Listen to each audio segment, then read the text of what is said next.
Assalamu alaikum. Sorry, Yesu Krista shimwe nako. Nashaka kuma rendezvous.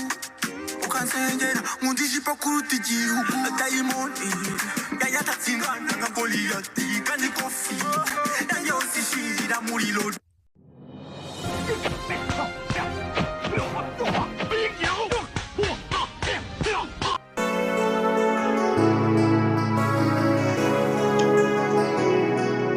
Amakuru acuka dore mu karere ka Rutsiro mu murenge w'abafunguye YouTube channel aho bashatse kugira ngo bajye banyuza ibiganiro byabo byiza kandi bashimishije bashaka gusetsa abantu babaturanye cyangwa abandi bantu tubafana.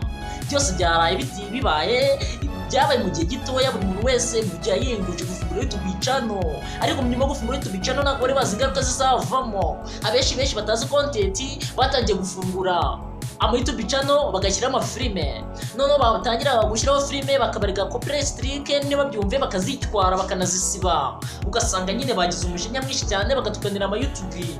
Turashaka kuganira ku kintu kijyanye no gutukana kuri YouTube, twende ndashaka kugica neza burundu ginacike. Hari abantu bashaka gutukana ngo n'ikindi kibatukana ikibazo, batukana ku babyeyi babo, bagatukana kuba umuntu channel fungura indi channel reke kuzamura ubugambo. Tereka murabure banyita ni Sonsi cyane gisa on the beat onde ndabahunda nushaka kunkorera ko ukagenda ndakoze rake cyase gusura epo n'iki kana gutema stories zishyushye.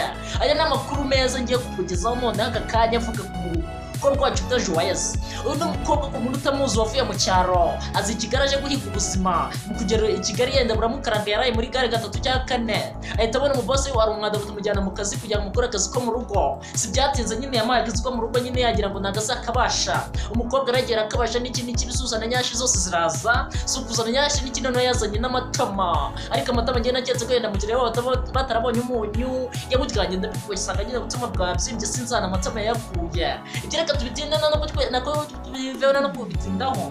Nagira murabona none fresh uyu mwana w'umuziranenge wacu waje muri Keja aje gushaka ubuzima nyine ubuzima bukamururana akahinduka inuza hari ukuntu umuntu ashiruka abona yindutse stable agakomera cyane strong man kubera ubuzima bwe nyine abanyuze mu bintu byinshi ugasanga umuntu nyine wakomeye cyane. Ibi rero nagira impamvu bifuza nagira ngo umurasireho gakeya ku nyine tuba twagiye tubanza hirya no hino. Uyu mukobwa wacu utajuwayeze yatangiye kubona nyine abantu bose bamujyanye mu cyumba abona televiziyo babwiye kuryama ntabwo ikibajura yagigamye, yarayicaye yirebera televiziyo kureba televiziyo abonamo agasore kamaringaringa bakitse Juno Kizigenza kumenya ko ari Juno Kizigenza atangiye kukifuza akajya kumva indirimbo ziwe. Noneho yasohoye indirimbo bita ngo uri hoho nawe atangira kujya yikora ku butama bwo koshemana banza ndi hoho. Byose ntabwo byagiye out ariko nyinze ko byabereyemo indani ahita afungura ka TikTok. Atangiye gufungura TikTok aravuga ati ngiye nkunda Juno. Abantu bagira ngo ni ibya biri gufana abo kari karahengamye karaguye kawo nuko atangira nyine kujya twika niki genda wa Juno ngiye nkunda Juno. Hari umunyamakuru w'inkuru akora nyine wamenye ako kantu ko hari umuntu wifuza kureba uhora na Juno, yatangiye kujya musura rimwe na rimwe atangira kujya nyine amujyana hirya no hino kugira ngo azarebe ko yenda yamenya niba ibyo ko bavuga ari ukuri. Bamujyanye ku rutare rw'amazi ndabyibuka icyo gihe ntabwo ndetse nze aka video nyine muri kuri hano urabyibuka nyine aha baramujyanye baramugaza isi kuko man Lucius nyine Juno uramukunda cyangwa niki. Abantu bagize ngo za braga ziwabatera cyangwa no gutebya yarafite Juno namwihebeye andi mu mutima. Abantu bose barabyabatunguye biranabatangaza ko umwana avuye mu cyaro ashaka Juno birabatangaza biranabatungura.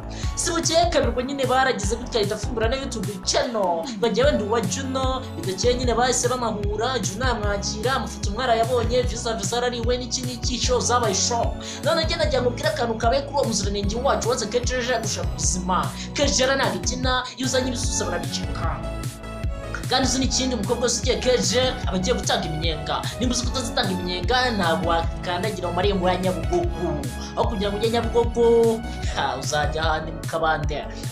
Umuziranenge wacu rero nyine numvise stories zivuga ngo nyine ngo bamuteye inda aranatwiteyo.